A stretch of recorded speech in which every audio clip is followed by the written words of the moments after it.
No one ever said that working in education, in whatever capacity, was easy. You're always going to come across behaviour that challenges you. And what happens when you have disruptive children in your class?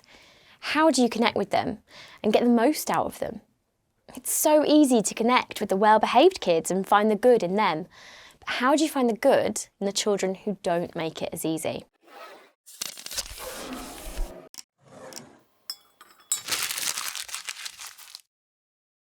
Hi everyone, I'm Natalie from My Progression, and in this video we're going to talk about going on a treasure hunt. This is all about finding the positives and skills that the children in our class possess and highlighting these to encourage a positive atmosphere and promote self-esteem. Some children and pupils are an open book and you can easily get to know them, their likes, dislikes, perhaps a bit about their family or what they like doing. Some may make it harder to get to know them, so they become a name on your register or a grade on your assessment data. Some you know better, but for all the wrong reasons. You only know how to handle them, what topics to avoid with them, or how to encourage them to do their work. Does this view of them influence the way you interact with them, or the results they're likely to get? If behaviour is poor in class, this can also have an impact on a pupil's education, where they may not reach their full potential. Pupils can test boundaries with low-level disruptions such as shouting out, arriving late for a class, or just not paying attention. More overtly disruptive attitudes and behaviours can cause tensions between staff and pupils, resulting in a poor reputation for the pupil, and that can stick like glue. Sometimes it's hard to shake a reputation, and that label of naughty or troublesome can follow the child throughout their school life. Just to add something here, I think it's always good to have the attitude, new school year, new start. The beginning of a new school year or even a new term can be ideal to start over with pupils. A clear and fair conversation with new targets can be very manageable and healing for both pupil and teacher. There's usually at least one child that you just don't look forward to having in class. You know it's going to be a challenge. Are we writing this child off? Should we write them off? Of course not. Every child deserves a chance again and again and again. How do we perceive the child who we perhaps do not see enough of, or the child who we see too much of for the wrong reasons? A head teacher, Kerry, that I work with, when offering advice on dealing with challenging pupils, uses the phrase, "Go on a treasure hunt, not a witch hunt." This is a great attitude to have, so let's explore that further. Firstly, what's the treasure? The treasure you're looking for is a talent, a skill, or a positive personality trait that the student has that you might not be aware of. So by going on the treasure hunt, you can find these great hidden gems to strengthen your relationship and teaching. A treasure hunt is more time-consuming than a witch hunt. It takes more effort to find people out for doing well as opposed to doing badly. We can always find negatives in people. No one's perfect. You've likely heard the saying, it's hard to see the wood for the trees, which means we can be very involved in the details of something, so we don't notice what's important about the thing as a whole. We can relate this to pupils we teach. We're very involved in the details which are important to us as educators, the behaviour of students, the attainment and success of the students. Sometimes we can see all of this in a good light, and other times our view can be negative. What we do miss is what's going on behind the scenes, which may change our limited opinion. Do we have a right to make a judgment based on a snapshot of our own limited knowledge? And just like negatives, when we go searching for treasure, we can find it. Going on a treasure hunt is exciting and always rewarding, even finding the smallest of treasure. To be successful in a treasure hunt, you have to be persistent, thorough, have a bit of fun, communicate well, and be willing to return to old ground just in case you've missed something important. So why do we do it? It helps you find reasons to connect with your students. You can tailor learning to them and adjust your teaching to suit their personal circumstances. You can shift your own mindset, make connections to learning, and help build self-esteem.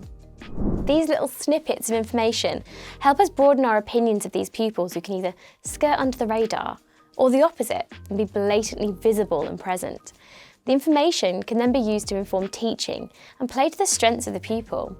Acknowledgement of a child's skill or talent is important for their self-worth. Search thoroughly for the treasure. It may take time and persistence, but you will find something worthwhile. Let's look at some examples. So first, you've got Robbie. He's always late, never does any homework, and sometimes he loses concentration.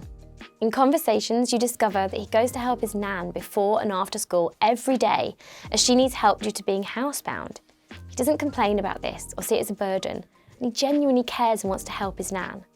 What a lovely, caring child, a real treasure. After finding this out, would you see him in a different way? Think about how you might change your approach. Can you do anything to support him with his schoolwork as well as praising him for his caring role within his family? Is there a bigger picture where school can support the family? It's always worth mentioning to your manager, even communicating with the family to see if support can be put in place to help Robbie, whilst praising and recognising what kindness is being shown. Another example, you may find out that Louis, who can be disruptive in class, is a keen skateboarder and takes part in competitions. By talking about this with him, you're showing an interest and even being in awe of a great skill that he has. Can you use this information in your teaching and incorporate the skill of skateboarding into learning even? Perhaps using this example when teaching angles in maths. Looking for treasure and finding it and then actively using it can be the very thing that's needed to engage a child and make them feel valuable. Annie, who's withdrawn and quiet in class and has a lack of confidence in some subjects, can actually sing beautifully. She recently won a singing competition. Encouraging her to participate in the choir or talking to her about music will likely help build her confidence and self-esteem. There is something she's excellent at. Not everyone can be good at everything, but everyone can be good at something. As teachers, we perhaps suffer from tunnel vision and expect for something good to be within the realms of education. Why?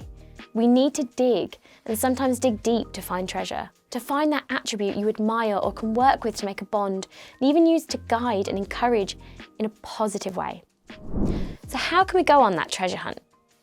Talk to your students. Why not have 5 minutes downtime and ask what they're doing at the weekend? It's amazing what you find out about the hobbies the pupils have or the activities they participate in outside of school. In the primary setting, it might be a bit easier to get to know children as you generally teach them the majority of the week. But a good start to a year is getting to know you questionnaire, which can come in many forms and ask many questions. You could try, tell me something you like to do outside of school, or what do you think your talents are? Going on a school trip with the children enables you to see them in a whole different light, away from the confines of the school setting.